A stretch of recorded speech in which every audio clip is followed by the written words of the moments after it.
Hello, everyone, and welcome to the J Rob Show. I'm your host, J Rob. Now, today I'm super excited because we're going to be speaking with platinum artist, rapper, producer, and the man we all know and love as the boy genius, Kwame. We're going to be speaking to Kwame about what it was like growing up in East Elmhurst, Queens, surrounded by his hip hop neighbors like Kid and Play, Salt-n-Pepa, producer Herbie Lovebug, and so much more. We're also going to speak to him about his debut album titled Kwame, the Boy Genius, featuring The New Beginning, and about his brand new album out right now titled The Different Kids. All that and more. So stay tuned to the J Rob Show.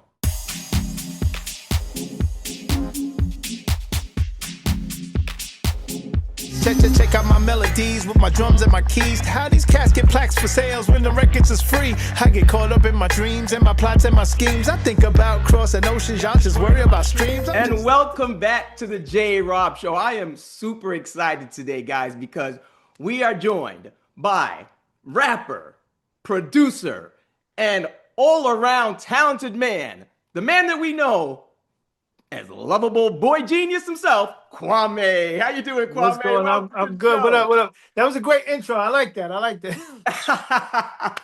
Made me feel good. Thank you. It is all good, man. Listen, I am super excited to have you on the show today because seriously, man, I am so excited. You got the brand new album called The Different Kids out right Yes. now. Yes. The beautiful album. We're going to get to that just a little bit later. But here on the J Rob Show, we take it back a little bit just first, right? To the Yeah. beginning, right? So you were born in East Elmhurst, Queens, born and raised in East Elmhurst, Queens. Is that Yes. East Elmhurst, Corona, Queens. It's like two neighborhoods that act as one. So East Elmhurst, Corona, Queens. Yes. New right? York City. That's right. That's right. And you and I have something in common, Kwame, because I am from East Elmhurst, Queens, born and Get raised. out of here. Yes, sir. Yes, sir. Okay. All right. All right. Where you? What part? Where you at? 93rd Street between Ditmars Boulevard and 23rd Avenue. All right. I'm on 97th between 24th and 25th, but then I'm on another. I'm closer to Ditmars on with my grandmother on Curtis Street and 25th. It goes straight to Ditmars. But yeah, you're from That's right. around the way. All right. From the Hearst, baby. From the Hearst. That's right. That's right. Growing up and being raised and coming up as a child in East Elmhurst, Queens, when did you realize like that you wanted to be involved in the music business? Because there's a lot of talent coming out of East Elmhurst, as you know. So East Elmhurst, I try to tell people I do not know of a more what I call magical place than East Elmhurst, Queens. And this just to be, I try to be as quick as possible. Yeah. So in the early 50s, well, actually late 30s, a lot of progressive black families started moving out of Harlem, out of the Lower East Side, and started buying homes in Queens. And East Elmhurst, Corona was one of those places that they started buying homes. So Mm. that's where you started establishing your middle class in New York with black families. You started seeing greats, like black history greats living there. So you have Ella Fitzgerald that lives there, Louis Armstrong that lives there, you have Harry Belafonte that lives there, Dizzy Gillespie lives there. You get into the 60s, on my block, literally my block, you Hmm. have Malcolm X that lives on 97th Street. That's the house, the infamous house that gets bombed. Yeah. He lives on that block. Flash forward to the 70s, 80s, in the hip hop era, 2 blocks from me is Kid from Kid and Play. 1 block from me is Eric B from Eric B and Rakim. Yeah. You go a little bit further down, you have one of the greatest rappers of all time, Cool G Rap. Then you have one of the greatest hip hop producers of all time, Herbie Lovebug, that lives 3 blocks from my grandmother's house. And that's just a short list. Right. And coming up amongst the greats, and you were hanging out among the greats like Kid and Play and Salt-n-Pepa and Herbie Lovebug. And I know they were a little older than you, but you Yeah. were actually in the house with them in the recording studio and watching them as a young kid. And I can't think of any better examples as those guys to model yourself after and making sure you achieve the success in this music industry as you had. So you had some great role models to hang out with. It's kind of surreal because you look back at it, you look at these artists, and these artists that became movie stars. They Yeah. became, Salt-n-Pepa's getting inducted into the Rock and Roll Hall of Fame in a couple of weeks. While it's happening, it's just kids having fun. You don't even you're not thinking about it. It's Hmm. kids having an idea, a dream, living those dreams and ideas out and having fun and not necessarily thinking about what tomorrow is going to look like or Yeah. next week or next month or Hmm.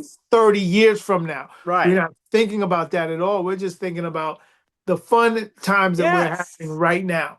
So, Exactly. yeah, so to be next to that and to say that I was a witness to that, like for example with Herbie, I wanted to be around Salt-N-Pepa and them so bad. Hmm.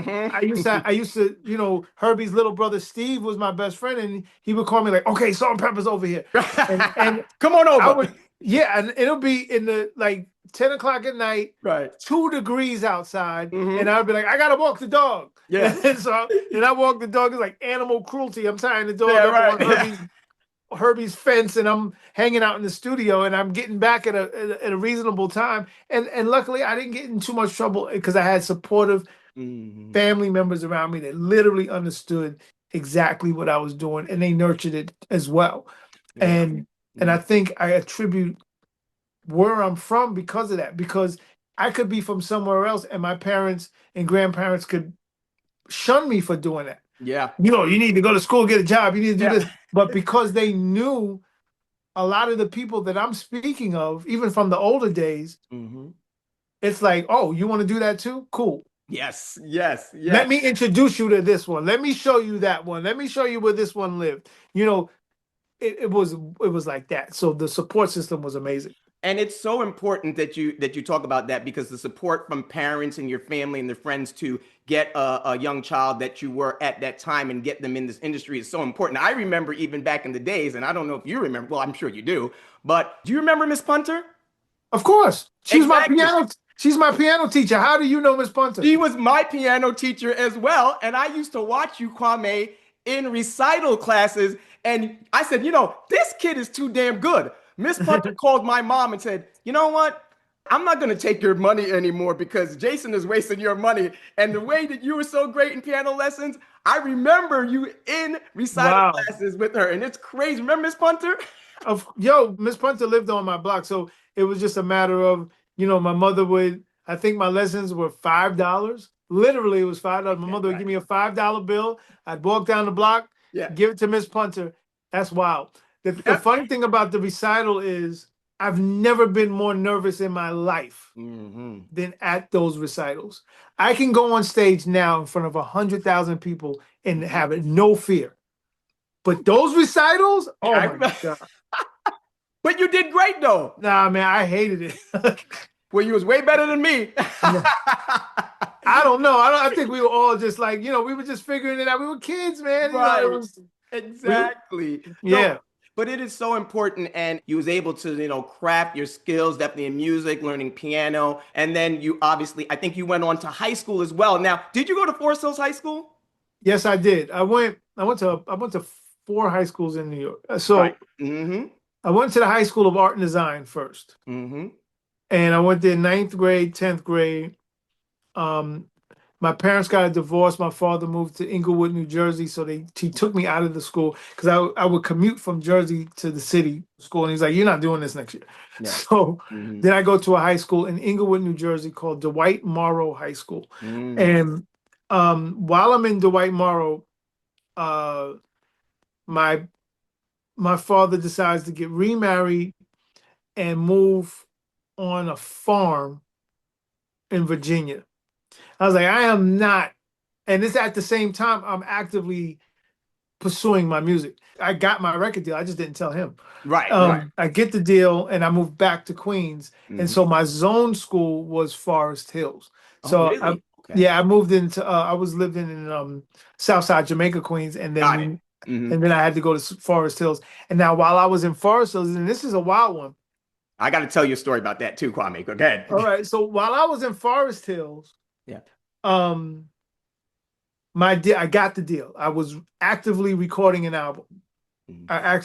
I actively had record label money, if you want to consider it, because it wasn't a lot, but I thought it was. Mm-hmm. So I was starting to show up in school in these long leather trench coats, I fat rope remember. I chains. remember. Yes. I remember I had this bracelet that looked like Wonder Yeah. Woman for like like Some of the stuff was mine, some of the stuff was Herbie's. I'm not gonna lie. Right.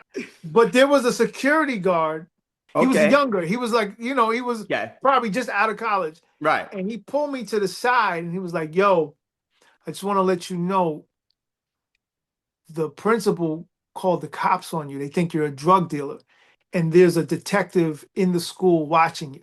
I was like, watching me? He was like, Really? yeah. They said they think you're a drug dealer. So the next morning, I came to school with my album. I came to school with, like, back in the days when they wanted to give you a test of what the album looks like. It was like a poster, and Oh, you had okay. to The poster. approve it. Okay. Right. So it was like a poster of the album. I Mm-hmm. had some cassettes. And I Mm-hmm. had an actual poster. So I Mm-hmm. went to the principal and I said, I'm aware that you think that I'm being watched by the police. There's a detective, and I'm just wanting to let you guys know that that's not the case. I'm a recording artist. So the principal looked at me and was like, "Oh, so you're a recording artist? You a famous rapper? You don't need to go to school. You could just drop out." Like, drop out? I'm Wow. asking to do like a work school program. Yeah. If the pregnant mom can do it and the kid that has to go home early, there's like a school work program. And it was like, nah, Right. you popping, Yeah. just Right. drop out. You Uh-huh. rich, just drop out. Yeah. And it taught me a very big lesson because one, all the dressing with the gold and everything, that was not me. I was trying to portray an image that I was not, that I Yes. thought that I was supposed to be, instead Mm-hmm. of being my authentic self. And then B, the the lesson was that these people in the school system that do not look like me could care less whether I fail or succeed. Yeah. So then I left Forest Hills, and what I should have done, I didn't have the knowledge, and I wish I had, and my parents didn't know. I wish I would have put myself in a school called PPAS, a professional children's school Yeah. in the city. But instead, anybody who knows New York City school system, Yeah. there's schools called the 600 school. And the 600 school is for, I don't want to say the bad kids, but Okay. the super duper seniors are like 22 and you're still in high school. Yeah. The pregnant mom, the pregnant Mm-hmm. teen, Right. the bad kid that keeps getting suspended. Mm-hmm. Some special ed classes as well. Right. And so they were like, "You got to go to this 600 school in Bushwick."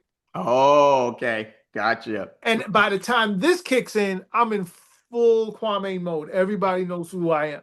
I was in Forest Hills High School, and I don't even remember this. You came into, I don't know whether it was science class or chorus class, because you remember Miss Saxon or Miss Jackson, the chorus That teacher? name is very familiar. Right. Yes. She was a chorus teacher, and you came into either science class or chorus class, and we were in a class together. You don't remember. And you came in with your cassette tape, and you told the whole class, I'm a rapper, I'm doing music. And you actually had your cassette tape, you played it for the class, and people listened to it. A lot of the guys was hating. They was like, and you said, I'm a rapper. And I don't even think a lot of the school kids even believe you. And we all was like, yeah, whatever. He ain't gonna make it. And then you had the last laugh. So that Yeah. was so hilarious. I remember you in class in Forest Hills. Wow. And then I Wow. didn't see you no more after that. And you were Yeah. gone. Yeah, no. I left. I don't remember doing that, but I'm pretty sure I did do that. Um, and I probably did it for a reason. You Yeah, know what I'm saying? Especially, I don't know. Maybe that particular teacher was the one trying to rat me out, and maybe it was could something. be. It Yes. might have been something deeper than that. Yes. Because I'm not that type of. I'm not like a showy kind of Right. brag type of Right. dude. So, Right. and then when I went to the 600 school, I had to go with a bodyguard. They had to Mm. separate me. I had to do my schoolwork in this closet, literally. Mhm. It was a wild experience, and I had to do like an extra 6 months of high school or whatever. But I wasn't gonna not get out of school. So yeah, that was a very interesting time in life. After high school, it was so great because you burst onto the music scene with the Boy Genius album, Yeah, debut album in 1989. Were you surprised at how successful that debut album of yours was in 1989? I didn't do it for like accolades or anything. I wanted to have a successful record. Mm-hmm. I wanted to be a success, but I also knew that there's a chance that it couldn't be. Mm-hmm. So my thing was, I'm just going to put my best foot forward Yeah. and do what I need to do and hope for the best. It's not like what it is now. Like now you see immediate reactions from people. Yeah. With me, you put a record out, that record could be sitting on a shelf for 2, 3 months, and Mhm. then you do a show, and then you get to the show, and everybody knows all the words. Or, Yeah. like in my case, my first show was in Philly. I get on stage, and nobody knew anything. Yeah. They're like, "Who's this guy?" Hmm. But then the next morning, I do an appearance at a record store, and kids more like my age were wrapped around the block. Yeah. So I got to see two sides of the coin in 24 hours. For me, it was a humbling experience because I understood that what's given quickly can be taken away quickly. Or I had to learn that. I ended up learning that, but still Hmm. getting that understanding and getting that lesson was very important, even at the initial success of the record.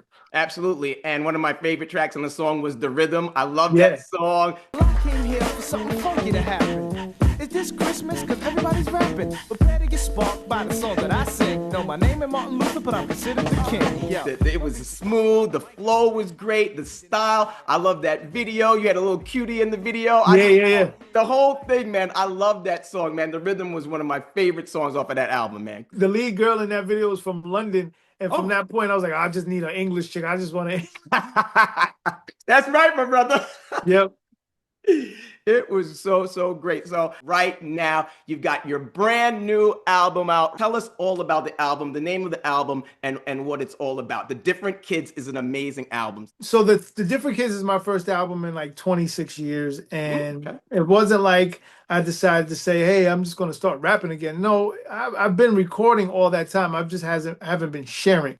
I've been writing and producing for other people, but I haven't been sharing my own work. And I think what put the battery in my back was a lot of things that happened at the same time at the right time. So Mm, let's say technology. Technology yeah. has it to the point where you could put out a body of work, you can promote your body of work, you can talk to your fans directly, you could do that. So when 1990 or whatever, that's not even the case. You couldn't do that. You could shoot videos for cheaper. You could do all these things on your own if you just put some muscle behind it. So that's why I decided to A, name the album The Different Kids, B, be unapologetically me, C, speak from a perspective of somebody at my age, not trying to follow trends, not trying to follow kids or Right. anything like that, but just being myself. D, that hopefully it resonates with the people that listen to it. And I hope when the people that listen to it and they like it, they just tell somebody else to listen to it too. That's how I would want, that was the whole purpose of the album. Spread it around, spread it amongst our generation. And if it's a younger generation that appreciates it, spread it amongst that as well. But I'm not trying to chase And a golden flag or anything. yes. I'm just trying to put out quality work from my perspective because I can't complain about not being recognized if I don't step into a light that is able to see somebody for Mm. them to get any kind of recognition for anything. Absolutely. When you're talking about the different generations, when I'm listening to the album right now, I mean, the tracks are on fire, and the old school artists will like it. The new school generation will like it. Like, tell us a little bit about Hello Anybody. A great video. I see you in the Toys R Us store. Yeah. The flow was amazing. The style, the diabolical. It's great, man. Like, tell us about Hello Anybody and the concept behind that song. The concept of the song is like so many people from my generation actively hate on the younger generation with some truth behind some of the stuff, some with some lack of understanding. Okay. And I remember the older generation from me did the same thing with my generation of music. Right. It So I said, always goes that I way. don't want to be that guy. Yeah. Okay. But there are certain things that I see. Mm. There's certain things that I'm feeling. There's certain things that are resonating with me. There's certain things that are disturbing me that I can't not acknowledge Hmm. and bring up. So in Hello Anybody, I touch on those things and I'm like, all right, am I alone? Hello? Yeah. Am I in this vacuum and I'm thinking all of these things or this, that, and the third, and I'm not really in touch? Or do people agree with me in certain things? Me hating? No, I can't be. My generation ain't angry. You gotta understand. We now the pop-pops and the grannies, the unkies and the aunties whose past they just can't leave. You gotta let them know, yo, hip-hop is like a family. Got the young Sometimes ones, the we dumb ones, the ones can't let go of our past. Yeah. We don't let it go. But you Mhm. got to realize that hip hop is like a family, and we're like the aunts, the uncles, the grandfathers, even the grandmothers. Yeah. But hip hop is like a family. You have your young ones, your Mhm. dumb ones, Right. the ones Yep. that's really dear to us. They could be young Mhm. kids, it could be old people, and we got to celebrate the ones who aren't here with us. Yeah. But I just need you to bear with us, Mm. and that's what I'm saying. It's like we're not hating on y'all. I'm not hating on y'all. I'm trying to understand y'all. But there's certain things I need to point out Yes. because Mhm. what kind of adult would I be Mhm. to not point it out? There was a time in our lives when there's a kid acting out in the street, Mhm. the adult steps in because they know the kid's mom or may not. And like, yo, I'm going to take you to your mom and tell you what you've been doing out here in the street. Mhm. Nowadays, oh, these kids is crazy. I'm not I going to know, do right? nothing. I'm just going. Right. Yeah. And all they gotta do is they just pointing fingers. All these Mm. kids these days, and I'm like, yeah, I'm not gonna be that dude on get off my lawn type old man. As I progress in age, I also progress in wisdom, and I need to express that.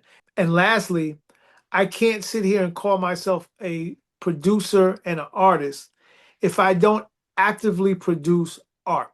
Yes, correct. Not that I used to produce art. I have to actively produce art in order for myself, me. I'm only can speak for me. Not once have I ever said it's a comeback. I'm back. Right. Nah, Mhm. nah, nah. I'm not back. Right. I'm just You've been speaking. working. Yeah. Yeah, I'm just speaking out. I'm just Right. speaking out in a Mhm. different tone. That's the whole reasoning behind the different kids. Yo, mama don't wear no drawers. I saw when she took them off. Little honey was thick as hell. I bet your daddy bought the BBL. Ooh, baby, baby, that's right, that's what I'm talking about. Enjoy to see you come, but really love it when you walk it out. Colder than New Yorkers when the hawk is out. When it comes to hip hop discussions, I ain't the one they really talk about. An amazing track. It's so funny. Tell us about that track. What I've never told anybody was just say I had to turn the album in on a Wednesday, Okay. right? Mhm. And I shot the video to Miss Mary Mac. Mhm. The album was all ready to go, Mhm. but Miss Mary Mac didn't sound the way it sounds now. It was a Oh. whole nother beat. I remember playing, and I gotta go with my gut. My gut always never fails me.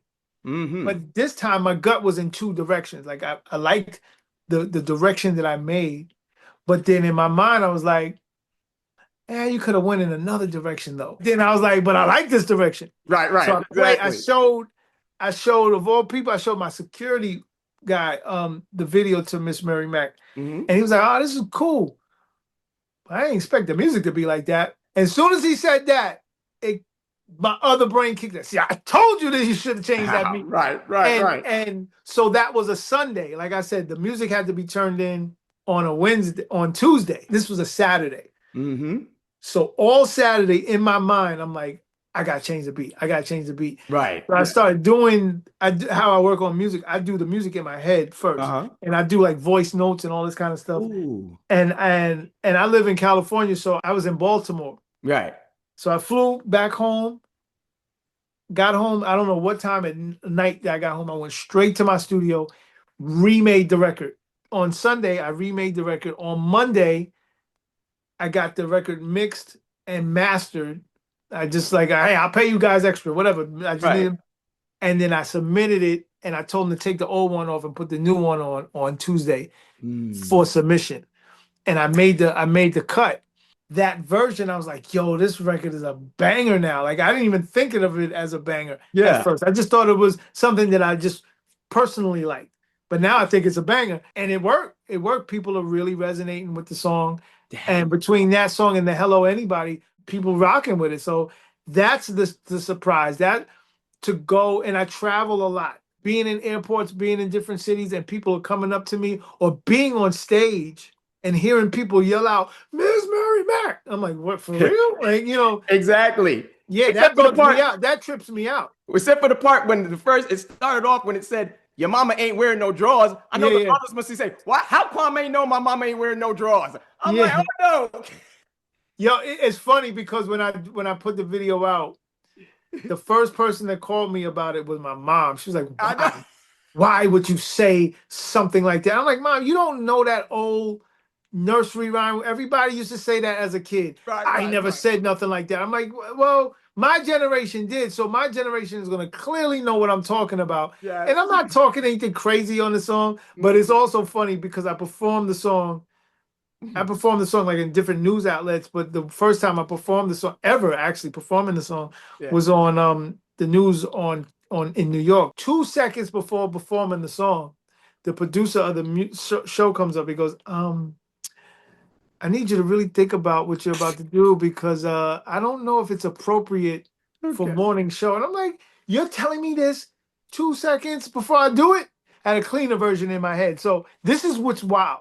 You hear all of these new records that's out that say the wildest These thing, things. Yes, yes. like the most inappropriate gutter stuff, and it's played on the radio every day. Don't you dare say your mama ain't got no Wear no. drawers, don't wear no drawers. And everybody's like, "How could you say that?" I'm like, "Wait, hold Oh my on." gosh. It's so crazy, man. But if there's one message that you want all your fans and our viewers to know, the different kids, what would that one message be? Be unapologetically yourself. When you're 100% yourself, you have a 100% success rate. Because if you have an idea and you decided to go for the idea, you already succeeded. It doesn't happen, it doesn't matter what happens after that. Yeah. Everything else is icing on the cake. So if you decide to be unapologetically you in any way, shape, or form, you have succeeded. Yes. Because when you don't do that, the opposite happens. You have a 100% fail rate. And no one wants to live with a 100% fail rate. So you got to live in that 100% success rate. And there's nothing wrong with being different in any way, whatever the way you see it, whether it's a lifestyle, a disability, a business choice, it doesn't matter. You have to do it or Mhm. you're going to live with that regret, and that regret brings out stress, and that stress brings about illness, and everything falls in out of line from that point. So stay in your 100% success rate, and you're going to always win. The different kids are out Thank you. right now. It's Yes. streaming. You can find it on all the platforms. Please let your fans and viewers know where can they can follow you on social media. Kwame Vision at Instagram. That's the front door. Just go to Instagram, and it'll lead you to all the other spots. Kwame Vision on Instagram. Much success to you in the future career Thank you. endeavors and in your music, and keep up the great work, my brother. I appreciate you. Thank you so much. It's Mary Mac all dressed in black. Gucci buttons all down her back. I undid them one by one, but she kept the Timbs on. That's how she likes it done. Yo, what up, y'all? This is the kid Kwame, and you are rocking, locked in with the J Rob Show. All right, peace.